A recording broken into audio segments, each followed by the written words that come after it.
Nuestra lengua es también el hogar de todos. Ella nos reúne, nos identifica, nos permite crecer.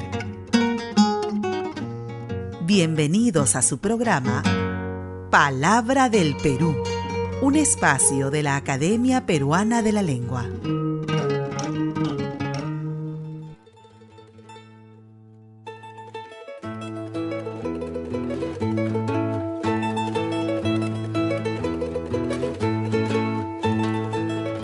Hola amigos, bienvenidos una vez más a Palabra del Perú, el espacio de la Academia Peruana de la Lengua. En la conducción de este programa, Paola Arana, quien les habla, y Carolina Runategui. Bienvenida Carolina, ¿cómo estás? Hola Paola, ¿cómo estás? Hola a todos que nos están escuchando, pues como siempre yo aquí feliz, contenta de estar en una nueva edición de nuestro programa, Paola, que ya es la edición número 6, mira cómo pasa el tiempo, ya más de un mes con el programa. Así es, hoy tenemos un programa muy especial porque vamos a estar con 3 invitados, cosa que nunca pasa Carolina. Bueno, con ellos vamos a conversar sobre temas muy interesantes y también variados, bastante diversos. Primero nos acompañan Ibis Meléndez y Paulo Cafo, representantes de la Asociación Cultural Sembrando Lectores, una iniciativa que fomenta la lectura y la creatividad literaria en niños y adolescentes. De hecho, en el año 2012 el Jurado Nacional de Elecciones les otorgó un premio por su excelente trabajo. En un ratito ya estamos con ellos. Así es, Paola. Y bueno, también nos acompaña otro invitado más que es muy especial. Se trata de Jorge Miyagi. Él es un artista visual de la Universidad Católica, muralista y activista cultural, que va a conversar con nosotros sobre el importante rol que cumple el arte en los procesos de transformación social, Paola. Ahora que vivimos momentos tan difíciles donde vemos tantos casos de corrupción, pues él nos va a contar un poco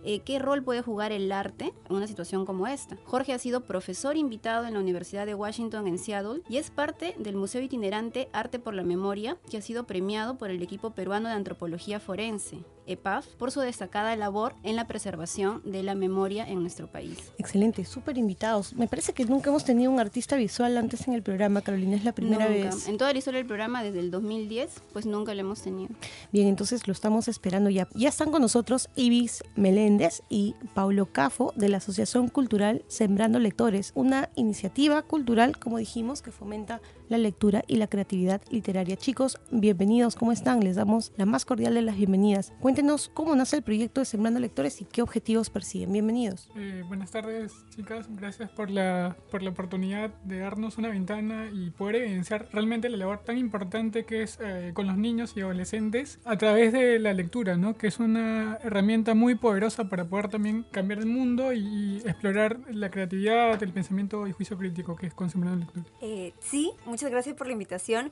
Justamente estamos de aniversario, hace ya 7 años que empieza Sembrando Lectores, wow, con esa imagen, ¿no? De querer iniciar semillas, ¿no? Producir lectores, crear este gusto por la lectura con niños y adolescentes también. Bueno, los felicitamos entonces porque 7 años no es poco, ¿no? Es decir, para una iniciativa como esta, que no tiene fines de lucro y que implica mucho trabajo y mucha energía, pues es todo un logro. Ya van a cumplir casi una década, entonces es muy importante. Queríamos preguntarles cómo eligen ustedes los lugares donde trabajan, porque sabemos que trabajan principalmente en el sur de la ciudad, ¿no? En lugares como Villa El Salvador, Villa María del Triunfo, San Juan de Miraflores. ¿Cómo eligen su campo de acción? Bueno, en un primer momento, Sembrando Lectores nació en Villa El Salvador por esta preocupación de nuestra fundadora Sandy Muchari, de querer, de cómo ella ve pues a la misma comunidad, al mismo centro de Villa El Salvador, del sector 3, y quiere intervenir ahí, ¿no? Con los niños, con los adolescentes que están ahí. Entonces ese es el primer foco. Y luego cuando se decide desplazarse a las otras zonas de Villa, son gracias a también estas relaciones que se tiene con otras agrupaciones, ¿no?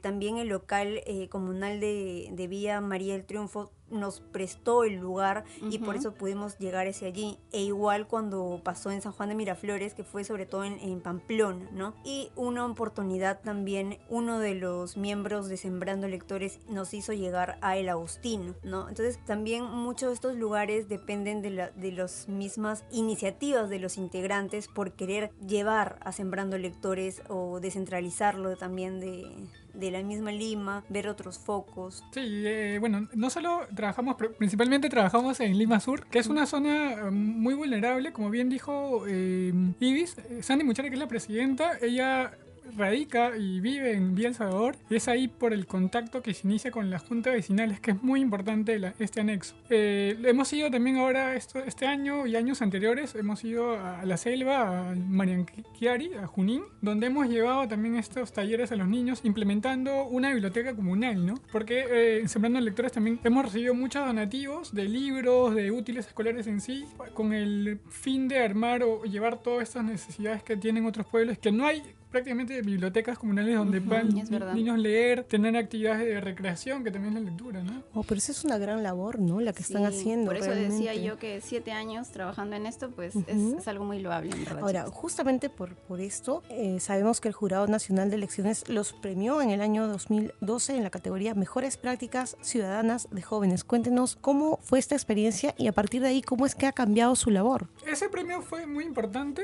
Yo no participé en el 2011, porque yo soy de la segunda promoción, por decir así. O sea, yo entré el siguiente año que se fundó Sembrando, pero sí, cuando me contó Sandy sobre la experiencia fue muy vital, porque ellos empezaron con un proyecto sencillo, simplemente un proyecto de prácticas en la universidad, porque todos en el primer año integraban, eran estudiantes de literatura. Entonces, cuando veían que esto iba encaminándose bien, que luego recibían este premio, porque ya había un fanpage desde entonces, y toda esta evidencia de su trabajo se dio a conocer. Si bien es cierto, no fue un premio económico, pero fue un aliciente muy importante para dar a conocer, porque todos eran muy jóvenes, participaron como 10 grupos, ya inclusive ONGs muy establecidas. En ese entonces no éramos una asociación como tal, sino una agrupación, un colectivo, y desde entonces ha permanecido como voluntarios, que es hasta ahora, ¿no? Un trabajo totalmente voluntario, que cree que la lectura es una herramienta muy poderosa para los niños. Excelente. ¿Y qué textos utilizan y cuál es su método de trabajo? ¿No? Hemos leído una entrevista que le hicieron a ustedes en el portal Lee por Gusto, y ustedes ahí explicaban que no se trata de enseñarles a los niños a codificar y decodificar, y que además no suelen utilizar los textos que tradicionalmente se usan en la escuela. Claro, nosotros rescatamos que el trabajo en la escuela, el trabajo de los docentes es bastante arduo.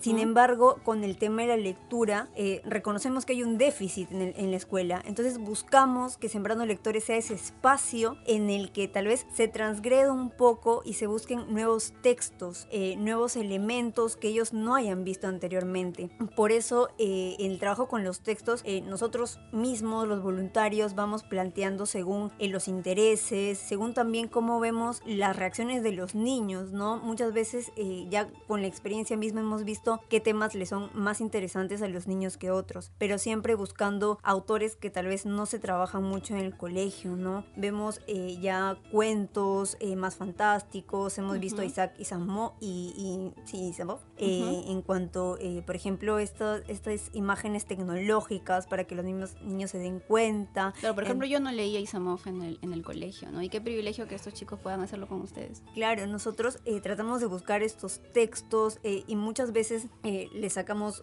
copia nada más y luego los transcribimos, los tipeamos. También lo adecuamos en el sentido de que le agregamos tal vez un poco de imagen para que ellos también vean esta relación. Y por ejemplo, con los más pequeños, en el caso de 7 años, también tratamos de agregar este elemento del libro álbum, ¿no? A partir ya desde hace un año hemos, gracias a los aprendizajes en común de muchos integrantes, hemos podido implementar este libro álbum para que los mismos chicos puedan observar otros tipos de libros que existen. ¿Cómo es un libro álbum? Un libro álbum es un libro que se complementa la imagen con la palabra y ambos están enlazados de tal modo que tú no puedas comprender el libro sin una lectura visual. Ok, o sea, no es simplemente un libro ilustrado. Exacto. La imagen es lo que predomina y hay una lectura previa. Entonces nosotros también cuando a veces vemos que van mamás con bebés, así por ejemplo en las clausuras a veces de los talleres Sembrando, hemos prestado a las mamás ciertos libros para que ellos les lean a los pequeños y para que los niños también o los bebés puedan observar las imágenes, porque sí creemos que a veces para llegar a la lectura como tal, la lectura visual también ya es un medio para leer. Chicos, por favor, sigan con nosotros. Volvemos en un ratito. Ya volvemos con Palabra del Perú.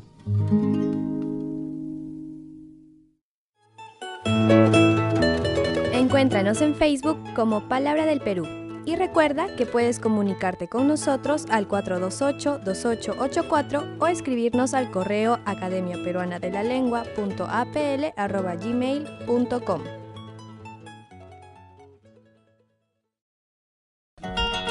Estamos escuchando Palabra del Perú.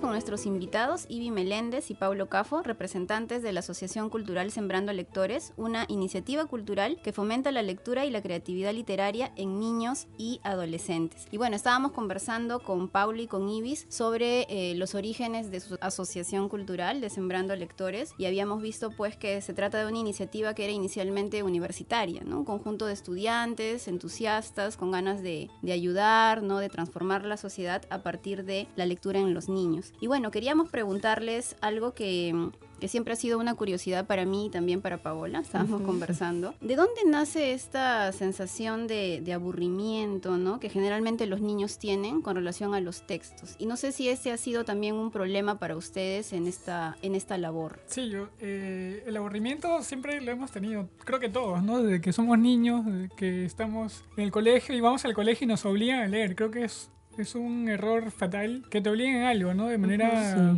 casi una imposición el leer. O un castigo, o un ¿no? castigo. A mí me han mandado a Exacto. leer de castigo, de niño, por ejemplo.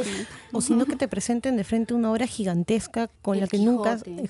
nunca has tenido ningún contacto y dices, Dios mío, ¿y ahora cómo me como esto? ¿No? Un libro de 1000 páginas, imagínate. Exacto. Claro. Entonces ha visto como que un temor, un castigo sobre todo. Entonces, el tema va porque queremos romper un poco el esquema que tiene el colegio, ¿no? El esquema tradicional, que tiene todo un esquema, que tiene un plan lector, que no estamos en contra para nada, pero creemos que la lectura o que motivar a los niños de una manera distinta, ¿no?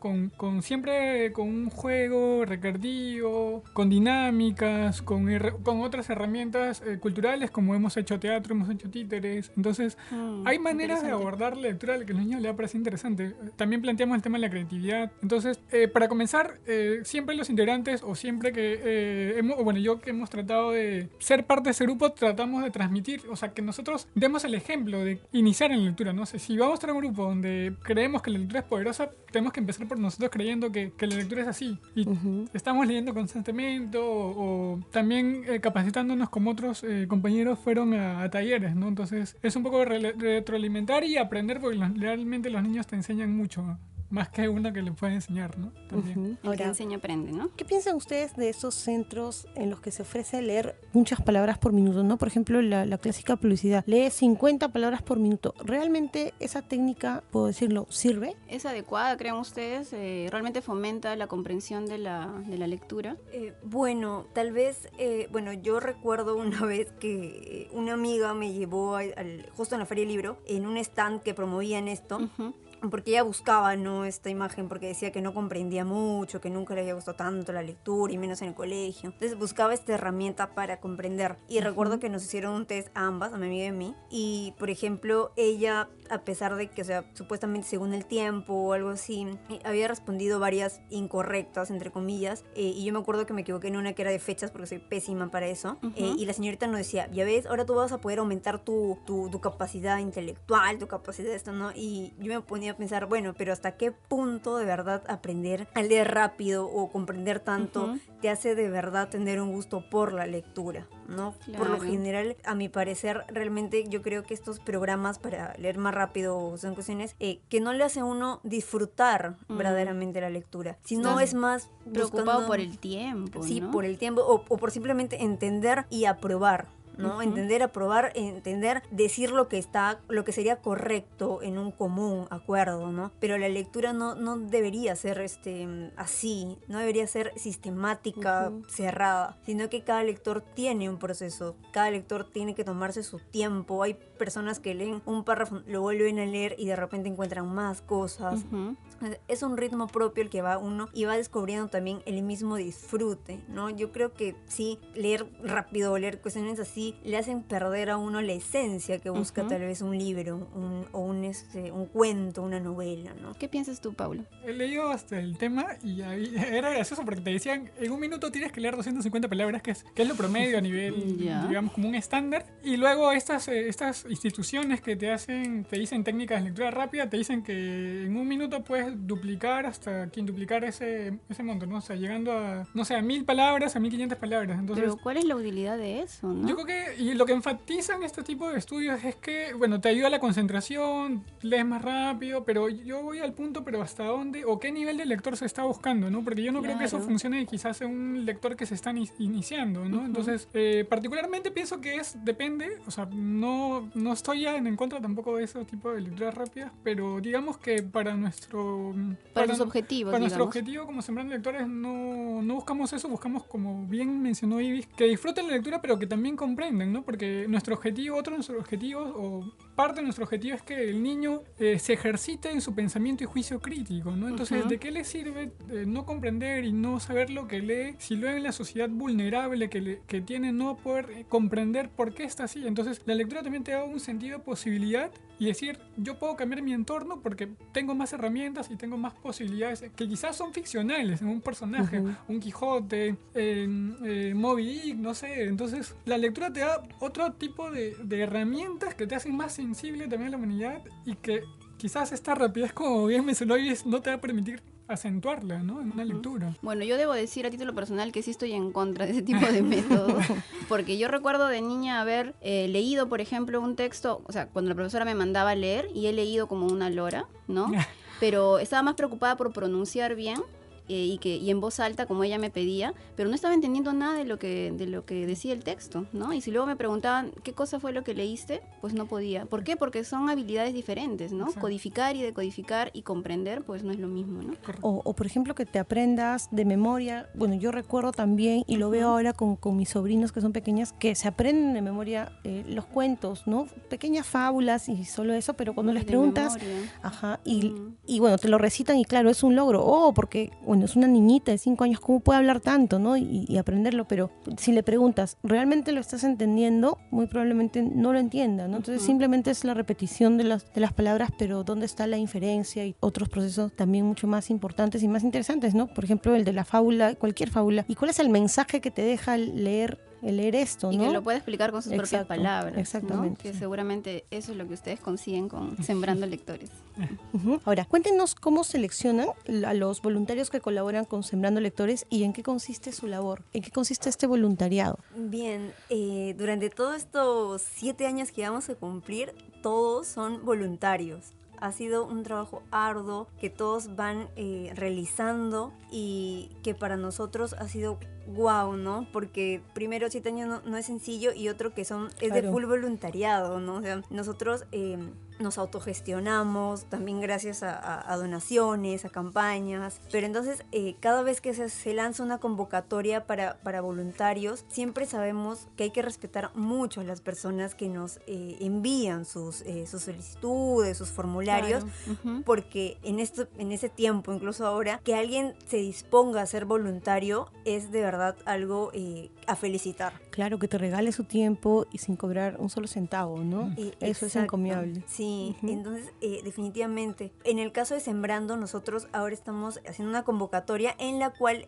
sobre todo el perfil, pues no es de los estudiantes universitarios o institutos, en el cual para nosotros es básico pues este amor por la lectura, ¿no? Porque cuando uno quiere incentivarle en los niños también es eso, ¿no? No puedes incentivar algo en lo que tú no crees. Exacto. Entonces el amor por la lectura es como que lo básico. Y también estas ganas que tienen los jóvenes por querer ser un agente de cambio. Yo creo que es muy importante porque vemos voluntarios muy, muy animosos siempre, ¿no? De querer buscar, de querer ver. Y bueno, en Sembrando, la labor que nuestros voluntarios hacen, que todos hacemos como voluntarios, es desarrollar estos talleres, desarrollar nuestras mismas capacidades y también incentivar la lectura, ¿no? Incentivar que estos niños puedan ver a la lectura no solo como algo que te obligan, como dijo Paulo, y tampoco como una tarea, ¿no? Una lectura no necesariamente tiene que involucrarte luego, pues que tengas que, no sé, respuestas a algo, ¿no? ¿Quién fue el personaje principal? Sino más, pero ¿qué tal te pareció, no? Exactamente. Chicos, quédense con nosotros, tenemos que ir a una pausa, pero ya volvemos. Estamos con Ibis Meléndez y Paulo Cafo. Ellos son representantes de Sembrando Lectores, una asociación cultural que fomenta la lectura y la creatividad entre niños y adolescentes. Ya volvemos. Ya volvemos con Palabra del Perú.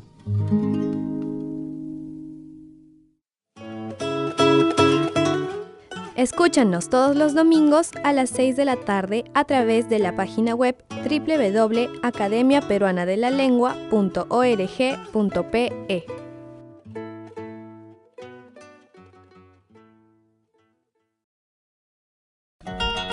Estamos escuchando Palabra del Perú.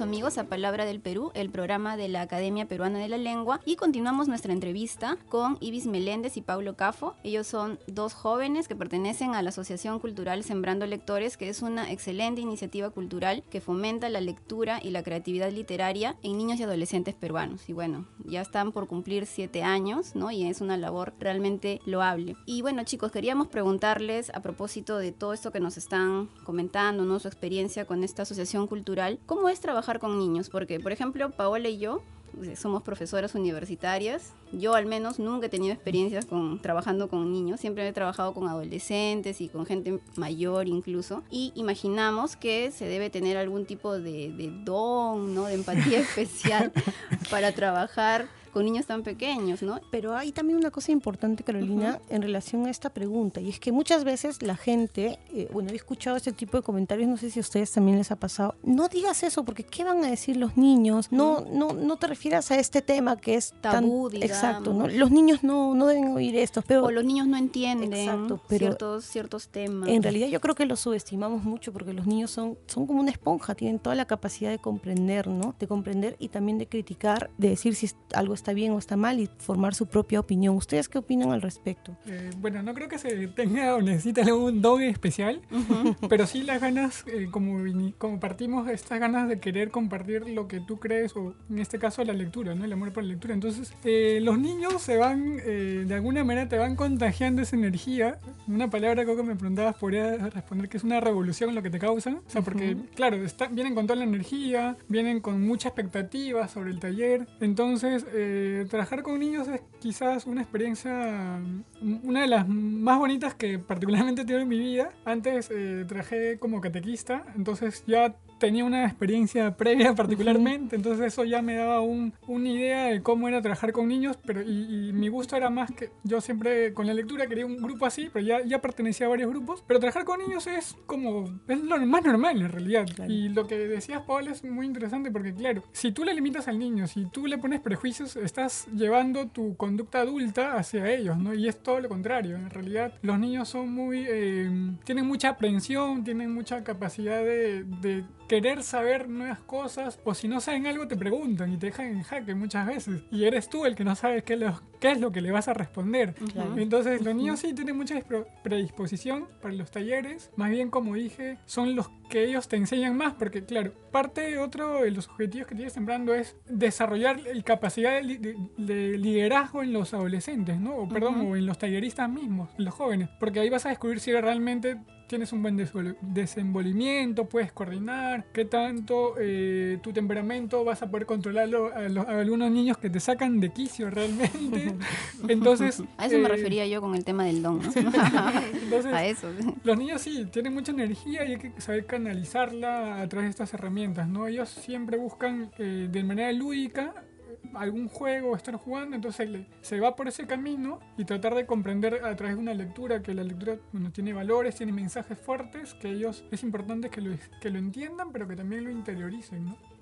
Muy bien, y están pensando en trabajar también en otros lugares del país, porque ahora están en Lima solamente, ¿no? Quizás en lugares en los que los niños hablen lenguas indígenas, ¿no? Tomando en cuenta que en nuestro país no solamente se habla el castellano, sino 47 lenguas, ¿no? Sí, además de los talleres que hemos brindado vecindado, en la zona sur de Lima, sí hemos tenido la oportunidad de poder desplazarnos. Creo que nuestro mayor énfasis ha sido en la comunidad Maranquiari, como hace unos momentos comentó Paulo, porque desde un momento en el que se hizo el nexo, la comunidad siempre ha sido constante con nuestro trabajo. Ya han sido 3 o 4 oportunidades en que la Sembrando ha podido ir o visitar Maranquiari, e incluso ya se pudo crear una biblioteca ya, implementar a partir de las donaciones que se recibieron Sembrando, de libros, de revistas, de materiales, y se ha ido implementando. ¿Y qué lenguas se hablan allá en Mananquiari? Es una comunidad Ashaninka, básicamente. O sea, es el Ashaninka, el cual es el idioma. O sea, son talleres bilingües porque, claro, había el profesor o el tutor de los niños que hablan su idioma, pero también hablan español. Entonces ha sido un taller casi bilingüe, ¿no?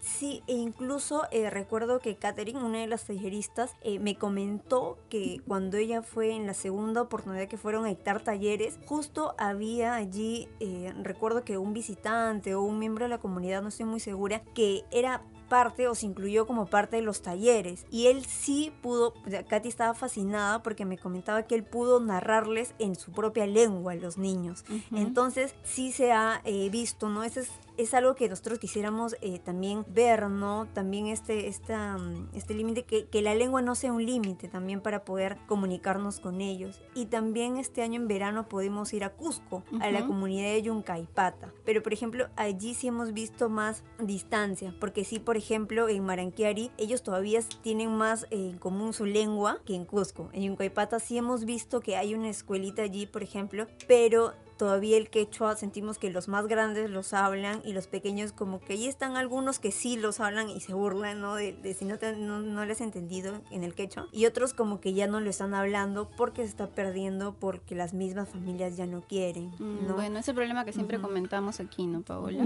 Claro, por lo menos eso es lo que hemos ido trabajando. Y sí, en Maranquiari es como que nuestra comunidad con el que seguimos relacionando, queremos seguir sus yendo. engreídos. Ha sido nuestra primera familia fuera de Lima, creo que nos ha recibido, entonces estamos muy emocionados, e igual creo que quisiéramos seguir llegando más lejos. Claro que sí, justamente para que se cumpla este objetivo, cuéntenos ¿cómo hacemos contacto con ustedes? ¿Existe alguna manera de apoyarlos, de repente siendo voluntarios? Sabemos que ahora están haciendo una convocatoria, donando algo, financiando, contratarlos para algún proyecto. Cuéntenos. Sí, el 5 de octubre de este mes lanzamos nuestra convocatoria para los nuevos voluntarios de 2018.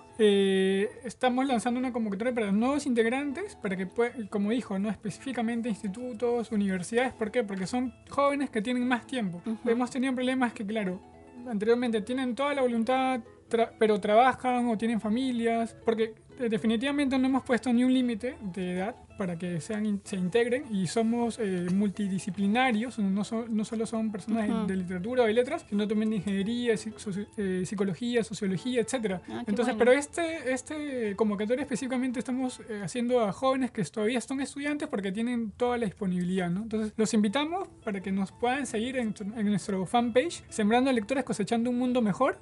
Ya tenemos casi 5.000 likes. Wow. O 5.000 seguidores. Entonces ahí pueden encontrar nuestro evento y puedan llenar un formulario básicamente relacionado a lo que hacemos y poder participar, ¿no? ¿Y también se pueden comunicar con ustedes por correo electrónico, por ejemplo? Sí, el correo electrónico que tenemos es sembrandolectores.comunidad@gmail.com. Ahí nos pueden escribir. En el fanpage también está nuestro correo y un teléfono de contacto. Excelente, bien. Ha sido súper interesante esta entrevista, Carolina. Chicos, les agradecemos que hayan estado con nosotros. No sé si quieren hacer algún último anuncio. Bueno, nada, simplemente que visiten nuestra página, nuestro fanpage, que vean nuestro trabajo, lo que estamos haciendo. Nosotros estamos abiertos para donaciones, si desean realizar algún tipo de donación con materiales, con libros, porque nosotros por lo general lo estamos descentralizando, lo llevamos a la comunidad de Maranquiari, utilizamos los implementos para también nuestros talleres, ¿no? Solemos realizar campañas de recolección, que es, por ejemplo, la última que hicimos era la campaña Despréndete, ¿no? Para poder incentivar las donaciones, pero igual visiten nuestro fanpage, ahí pueden comunicarse con nosotros siempre estamos ahí al tanto de lo que los lectores, lectoras que nos encuentran y desean saber sobre nosotros. Excelente, les agradecemos muchísimo que hayan estado con nosotros. Muchas gracias a ustedes, la verdad es importante tener este tipo de espacios porque realmente nos dan la oportunidad para poder evidenciar nuestra labor, que es una labor tan bonita. El mejor pago que tenemos realmente de los niños es su sonrisa, ¿no? Entonces, que un niño, a mí me sorprendió una vez que un niño te diga, mira, yo cuando tenga tu edad, quiero hacer un taller igual. Ay, Entonces, qué bonito. Quiero ser como tú, le han dicho. No, o sea, no es como yo, pero... No, sí entiendo. Pero digamos, o sea, que te diga es un Claro. niño es realmente muy reconfortante y es un pago invaluable, ¿no? Entonces, realmente estamos cumpliendo 7 años de labor y estamos muy contentos de seguir ampliándonos. Esperamos realmente que este proyecto crezca. Y realmente si tienen alguna iniciativa, una donación, ya sea económica o de materiales, es bienvenido y nos pueden contactar a través de nuestro fanpage. Sí, yo tengo ahí unos libros que están esperando. Muy bien, muchas gracias. Chicos, ya volvemos. Ya volvemos con Palabra del Perú.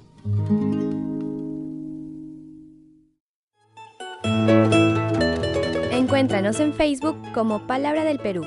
Y recuerda que puedes comunicarte con nosotros al 428-2884 o escribirnos al correo academiaperuanadelalengua.apl@gmail.com. Estamos escuchando Palabra del Perú.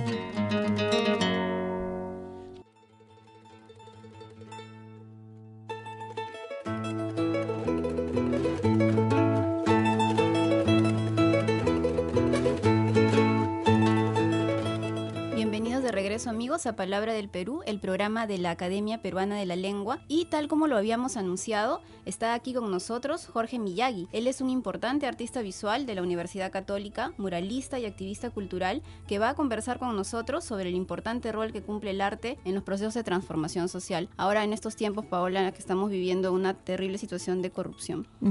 ¿Qué tal, Jorge? Bienvenido. Te damos la bienvenida al programa. ¿Cómo estás? Cuéntanos en qué consiste tu trabajo como artista visual. Muchas gracias por la invitación. Bueno, yo me formé como pintor. Básicamente mi producción es en la técnica de la pintura, pero he tenido la suerte de participar en muchos colectivos que trabajan el arte en el espacio público, ¿no? Desde formas de activismo, digamos un arte comprometido con los derechos humanos o con distintas agendas de luchas sociales. Leímos en una entrevista que te hicieron en el portal del Ministerio de Cultura que tú consideras que la cultura es un campo de batalla. ¿A qué te refieres con esto? ¿Cómo estás entendiendo la idea de cultura? Sí, generalmente el sentido común asocia cultura solamente al mundo de lo letrado, ¿no?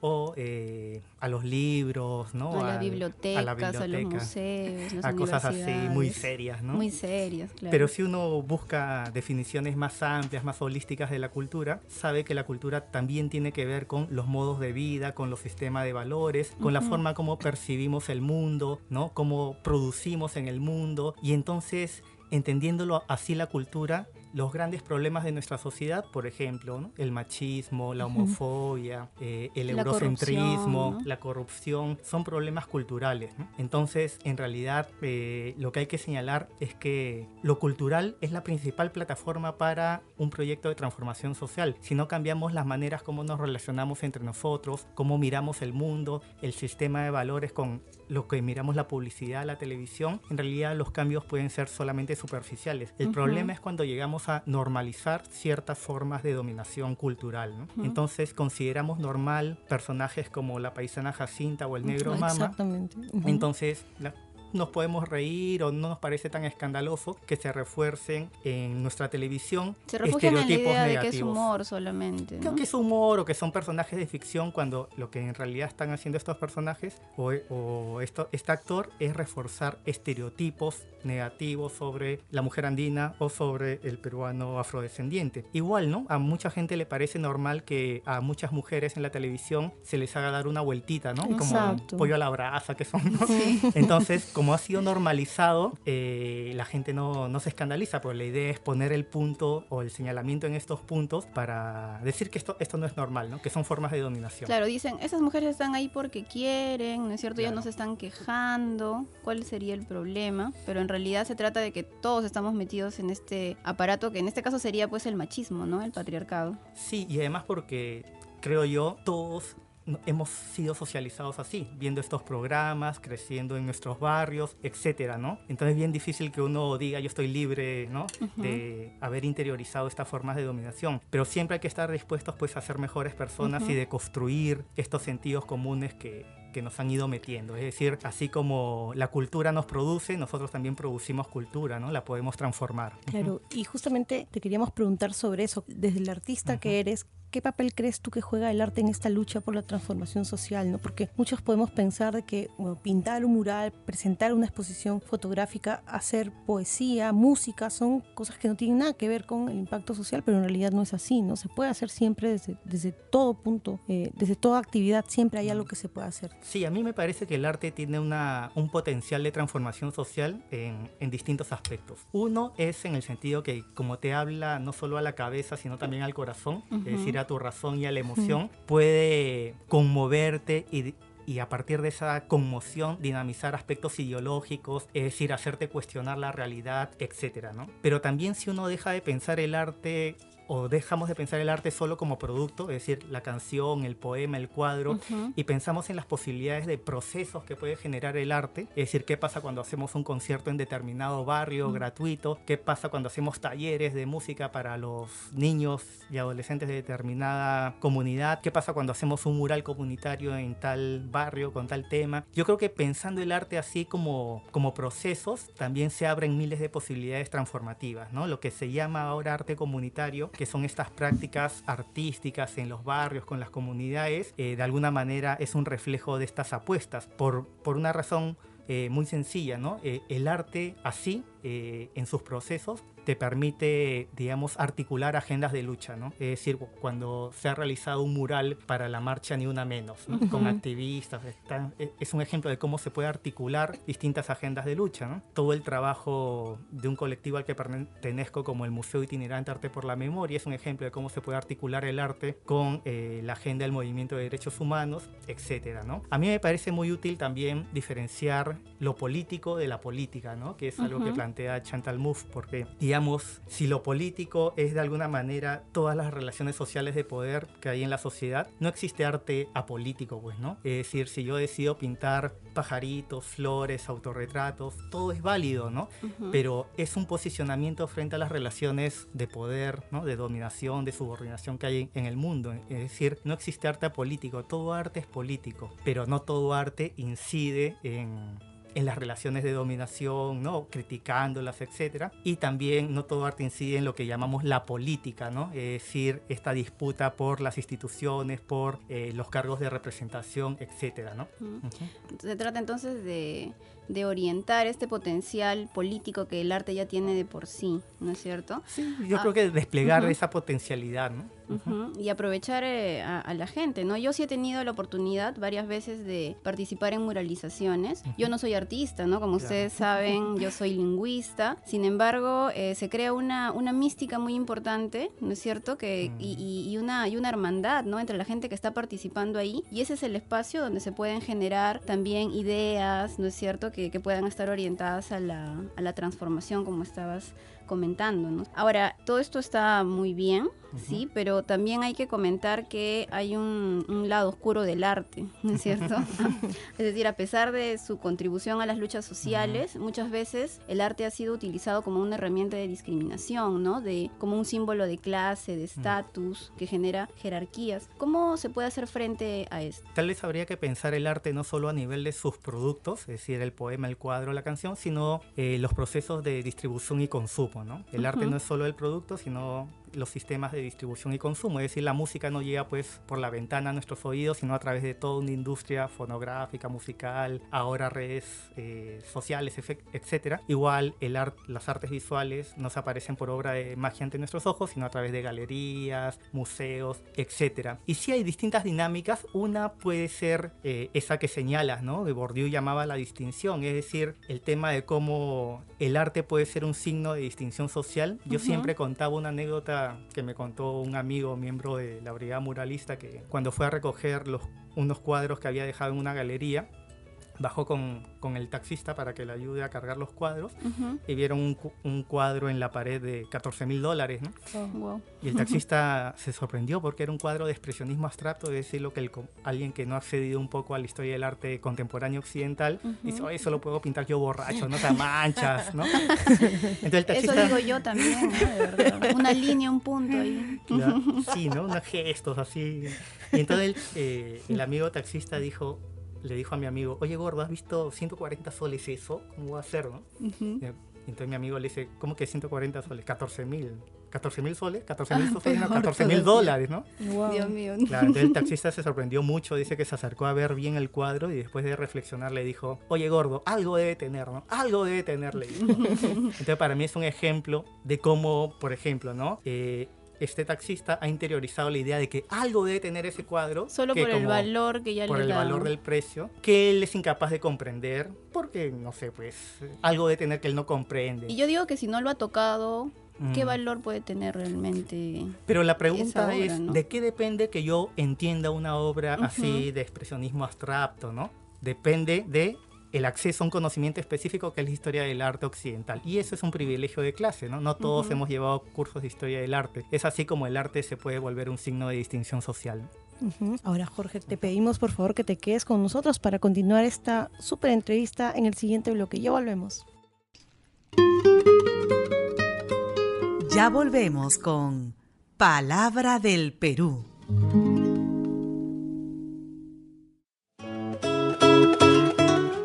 Escúchanos todos los domingos a las 6 de la tarde a través de la página web www.academiaperuanadelalengua.org.pe.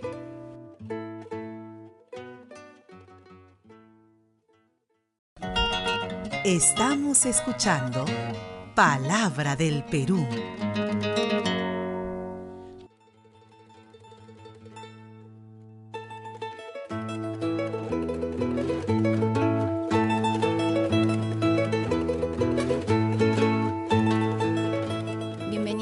Amigos, a Palabra del Perú, el programa de la Academia Peruana de la Lengua, y continuamos aquí con nuestro invitado especial. Él es Jorge Miyagi, importante artista visual de la PUC, muralista y activista cultural, que está conversando con nosotros sobre el importante rol que cumple el arte en la vida social y política de nuestro país. Y en el bloque anterior estábamos conversando con él sobre la idea de mirar el arte como un proceso con la finalidad de poder democratizar el arte, porque estábamos conversando sobre este lado oscuro del arte, que muchas veces las piezas artísticas, el acceso a todo este consumo cultural suele utilizarse como un signo de estatus, de distinción social, y eso más que unir y contribuir a la transformación social, pues no hace más que separarnos, ¿no es cierto? Entonces, Jorge, nos estabas comentando sobre cómo podemos hacer para que el arte llegue a todos, ¿no? Y cambiar nuestra mirada sobre este fenómeno. Sí, yo reformularía la entrada porque siempre este concepto de democratizar el arte se puede entender de una manera etnocéntrica, como que un grupo tiene arte y cultura y la lleva a otros que no la tienen, y eso no se da, ¿no? Es bastante etnocéntrico porque todos nuestros pueblos, todas nuestras comunidades siempre participan y crean y producen distintas formas artísticas, ¿no? La idea de democratizar arte es, creo yo, hay que entenderla como crear las plataformas, abrir los canales para compartir, ¿no? Para compartir sobre todo el conocimiento, ¿no? El conocimiento, que haga decodificable ciertas piezas artísticas que vienen de otras tradiciones, etcétera, para que el arte no sea pues un signo de distinción social nada más. Pero yo creo que es eso, mientras más puentes tendamos, creo que mejor. Y yo creo, en realidad, esa anécdota, ¿no? Eso la escribía, la contaba siempre hace ya muchos años, pero yo creo que la cosa está muy bien actualmente, ¿no? Es decir, como nunca han aparecido un montón de espacios nuevos, se han formado un montón de grupos de arte en espacio público, la gente tiene mucho más este espíritu autonomista, autogestionario, muchas galerías de arte en Lima han cerrado, no les ha ido bien. Cada vez las instituciones de arte abren sus puertas o cobijan otras formas, ¿no?, de artes que antes no recibían. Entonces yo creo que poco a poco se está de alguna manera democratizando, ¿no?, el espectro artístico. Bueno, qué interesante eso que dices, ¿no? Porque yo realmente sí estaba pensando en esta idea de, bueno, el arte está aquí y que llegue a todos, ¿no? Y tú nos dices que es más bien, en realidad, pues todos estamos produciendo arte y cultura, ¿no? Sí. Desde todos los espacios, y la idea es ver cómo comunicamos estos distintos conocimientos, ¿no? Así Qué interesante. Ahora, tú has trabajado no solamente aquí, sino también en el extranjero, Jorge, y queríamos preguntarte qué experiencias transformadoras a través del arte has podido observar a lo largo de tu carrera, que además es larga, larguísima, siendo una persona tan joven. No Así soy es. tan joven, pero bueno. No, si eres joven. A ver, una de las primeras experiencias, digamos, de arte en espacio público, que se puede llamar arte crítico, fue siendo estudiante, ¿no?, finales de los 90, en épocas de dictadura fujimorista, y tuve la suerte de participar en un colectivo que se llamó Aguaitones, ¿no? Hicimos un mural por el 50 aniversario de la Declaración de los Derechos Humanos en época de dictadura, en ese muro que está en la Bajada Alta de Miraflores, que fue borrado, ¿no?, Sí, por presiones militares, lamentablemente, y sí. se generó en la época una repercusión mediática, ¿no? Teniendo, pues, no me acuerdo, 19 años, empezamos a salir en muchos medios de la época, cosa que para nosotros fue una experiencia muy interesante. Y así hicimos varios trabajos de activismo, desde los aguaitones contra la dictadura. Después tuve la suerte de participar en festivales independientes, ¿no? Uno de los que más recuerdo fue el Festival Arte Sin Argollas 1, ¿no?, que se realizó en una casona del centro de Lima. Después, como mi primer individual fue en un centro contracultural que existía en el Jirón Quilca, que se llamó El Averno. Desde el finales del 2001 yo me involucré mucho con El Averno, ¿no? Fui parte de la asociación hasta su cierre en el 2012. Una experiencia muy enriquecedora, donde aprendí muchas cosas en El Averno, campañas de muralización, etc. Y otra experiencia también que recuerdo con mucho cariño fue el Foro de la Cultura Solidaria en Villa El Salvador, que a semejanza, digamos, o con el ejemplo del Foro Social Mundial, ¿no?, que en una semana articulaba distintas organizaciones, movimientos sociales para pensar un mundo distinto, alternativo al neoliberalismo globalizado. En Villa El Salvador se decidió, pues, hacer una semana de arte, cultura, para pensar también un mundo mejor, ¿no?, un mundo distinto. Una semana entera. Sí, una semana que se realizaba las terceras semanas de octubre y se realizó, pues, desde 2004 hasta el 2009, si no me equivoco, ¿no? Una experiencia también muy enriquecedora. Bien, todas ellas entonces experiencias de transformación social a partir del arte. Así es. Y Jorge, sabemos que también formas parte, estás metido en muchos proyectos en verdad, de Museo Itinerante Arte por la Memoria, que es especial porque ha sido premiado por el equipo peruano de antropología forense, el EPAF, por su destacada contribución a la preservación de la memoria colectiva, ¿no? Nuestra memoria sobre el conflicto armado. Cuéntanos un poco sobre esta experiencia. Sí, en realidad recibimos dos premios. Uno que era el Premio Nacional de Artes y Ciencias no solo el EPAF, sino Chirapac, MOL y el GIN Perú, que son organizaciones de derechos humanos, nos lo dieron en el 2012. Y en el 2014 ganamos el Premio Príncipe Claus. El Museo Itinerante Arte por la Memoria toma la calle haciendo exposiciones de arte con obras de distintos artistas que tocan el tema de lo que sucedió en el Perú durante la época de la violencia política. Entonces, al estar en la calle, la gente se confronta con estas obras y de alguna manera genera debate, conciencia, peleas, en fin, ¿no? Es decir, altera el espacio público para, a partir del arte, de alguna manera generar un espacio de reflexión sobre lo que fue la violencia política en el Perú. Qué interesante. Y también hay otro proyecto que se llama La Brigada Muralista. Sí. Es otra iniciativa de activismo cultural en la que trabajas. ¿En qué consiste? Hemos, por experiencia, desarrollado una metodología para pintar murales comunitarios. Es decir, no vamos como artistas con la idea y agarramos a la gente de mano de obra, sino que tanto la idea como la realización se trabaja colectivamente. Yo he estado en eso y es en verdad una experiencia muy bonita. Hacemos un grupo, un círculo donde se decide el tema, cómo tratar el tema, y después los artistas en realidad somos como facilitadores, ¿no? Explicamos cómo plantear los dibujos, cómo cómo llenar los planos de color y así se va generando el mural. Por eso nunca trabajamos con boceto, porque la idea es que fluya, ¿no? Que se equivoque, que se pueda corregir, que hagan aportes, etcétera. Claro, y uno siente que en verdad que has pintado, ¿no? O sea, que no simplemente has cogido el color y lo has puesto, sino que has puesto algo de tu idea, ¿no? De ti en el mural. Ahora, ¿se necesita ser un artista o tener formación especializada para poder impulsar el activismo cultural? ¿Tú qué crees? No, porque uno se puede dedicar al arte de la formación profesional o de un acercamiento como aficionado, porque el arte es un derecho humano, ¿no? Mi amiga Chalena Vázquez, que falleció hace poco, siempre decía, el arte es un derecho humano y además nos hace mejores personas. Entonces, ¿crees que no sabes pintar? Pinta. ¿Crees que no sabes tocar guitarra? Toca, ¿no? Porque te va a hacer sentir bien, porque te va a hacer feliz, ¿no? Esa es la idea. Qué bonita esa idea, nunca la había escuchado, en verdad, esta idea de que el arte es un derecho, ¿no? Así es. Bueno, hay que ejercerlo entonces, ¿no? Sí, yo empiezo ahora, después del programa.